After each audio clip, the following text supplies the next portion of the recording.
What if the peace you desperately seek is not found in a quiet garden, but in the heart of a conquered war?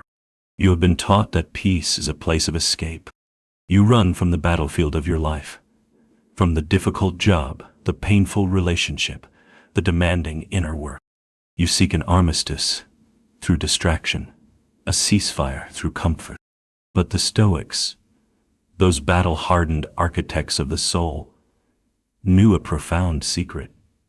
Peace is not a destination you run into. It is a fortress you build within it, and it is built only through struggle. First, you must understand the futility of escape. You believe a change of scenery will bring a change of soul. You move cities, you change jobs, you find new partners, hoping to outrun the ghosts that haunt you. But you arrive at your new destination, and as you unpack your luggage, you find you have brought the war with you. Your anxiety, your dissatisfaction, your fear, they were not in the location. They were in you. Seneca warned his friend Lucilius of this very trap. What pleasure is there in seeing new lands, or in viewing cities and sights? All that dashing about is useless. Do you ask why such flight does not help you? It is because you flee along with yourself. You are merely changing the cell, not escaping the prison. The peace you seek is not geographic. It must be forged where you stand. Second, you must recognize the poison of numbing. The modern world offers you a million forms of opium. Not just drink or drugs, but the endless scroll of social media, the binge of trivial entertainment, the seductive drug of being busy. You use these to numb the feeling of the internal struggle. You mistake this drugged quiet for peace.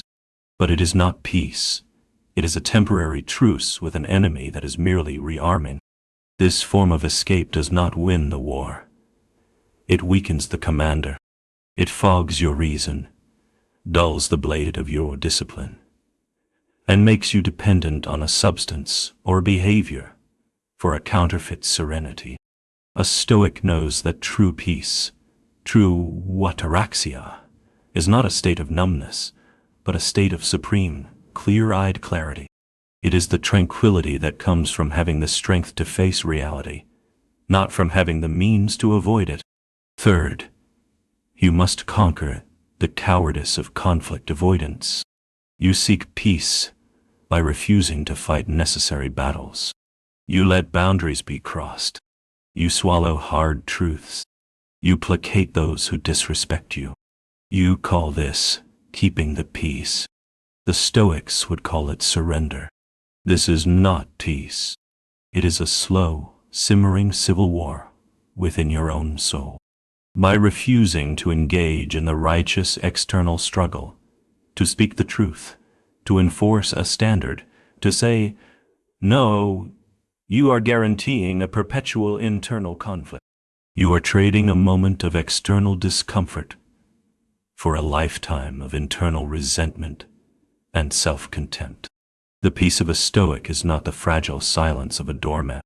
It is the robust, unshakable tranquility of a person whose inner world is in perfect, virtuous order, even if that sometimes requires them to go to war with the world outside.